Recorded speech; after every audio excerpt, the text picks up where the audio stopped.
দর্শক, আপনারা দেখতে পাচ্ছেন ইতিমধ্যে জানাজা শেষে মানুষ ছুটছে। এত সংখ্যক মানুষ আজ সমবেত হয়েছে আপসীর নেত্রী বেগম খালেদা জিয়ার এই শেষ যাত্রায়, তাকে বিদায় দিতে তার জানাজা অনুষ্ঠানে। এই মানুষগুলো তারা তাকে ভালোবেসেছেন, তাকে ভালোবেসেই আজকে এই জানাজায় অংশ নিয়েছে। কেননা এই আপসীর নেত্রী তাদেরকে ছেড়ে বিদেশেও পাড়ি জমাননি। তিনি কোনো অন্যায়ের সাথে আপোষ করেননি, দেশের সাথে আপোষ করেননি।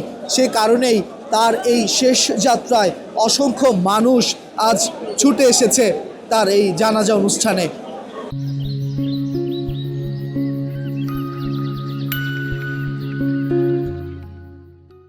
দর্শক, আপনাদেরকে দেখাচ্ছিলাম ঠিক এই মুহূর্তে সংসদ ভবন থেকে শুরু করে মিরপুর যাওয়ার যে পথ রয়েছে, সেই পথে তিল পরিমাণ জায়গা নেই এই মানুষগুলো দাঁড়ানোর মতো। জানাজা শেষ করে তারা এখন ছুটছে এবং এই জায়গাটিতেই কিছুক্ষণের মধ্যে তাকে নিয়ে এসে দাফন করা হবে শহীদ প্রেসিডেন্ট জিয়াউর রহমানের সমাধির পাশে। আমরা যদি একটু দূর থেকে আপনাদেরকে দেখাতে চাই, যতদূর চোখ যায় ততদূর মানুষ আর মানুষ। এই মানুষই বলে দিচ্ছে যে কতটা প্রিয় ছিল বেগম খালেদা জিয়া। কেননা তিনি এই দেশের মানুষের জন্য কথা বলেছেন, এই দেশের মানুষের পাশে থেকেছেন। অসুস্থতার মাঝেও তিনি এই মানুষগুলোর কথা বলেছিলেন, এই মানুষগুলোর পাশে থেকে তাদেরকে সাহস জুগিয়েছিলেন গণতন্ত্রের জন্য। 5ই আগস্ট যখন বিগত দিনের ফ্যাসিস্ট সরকার চলে যায়, এর পরবর্তী সময়েও তিনি বলেছিলেন যে আমরা চাই সবাই একত্রিত হয়ে দেশ গড়তে।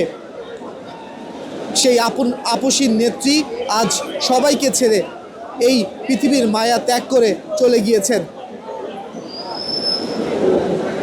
তাকে বিদায় দিতে এই লক্ষ লক্ষ মানুষের ঢল, যতদূর চোখ যায় ততদূরই মানুষ। আমরা দেখেছি জানাজা নামাজের সময় তিল পরিমাণ দাঁড়ানোর জায়গা ছিল না। প্রতিটি মানুষ ছুটে এসেছে শুধুমাত্র প্রিয় নেত্রী, আপসীর নেত্রী বেগম খালেদা জিয়াকে শেষবারের মতো বিদায় দিতে এবং এই জানাজায় অংশ নিতে। আপনারা দেখতে পাচ্ছেন যে মানুষ পায়ে হেঁটে পথ অতিক্রম করছে। আপনারা বুঝতেই পারছেন যে এই যে মানুষের ঢল, সেই মানুষের ঢল শুধুমাত্র একজনের জন্য।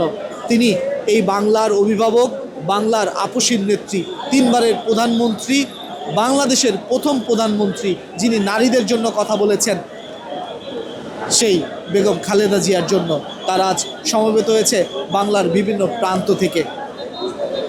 দর্শক, আপনাদের সঙ্গে ছিলাম আমি মোহাম্মদ রায়হান হোসেন। আপনারা দেখছেন কালের কণ্ঠ।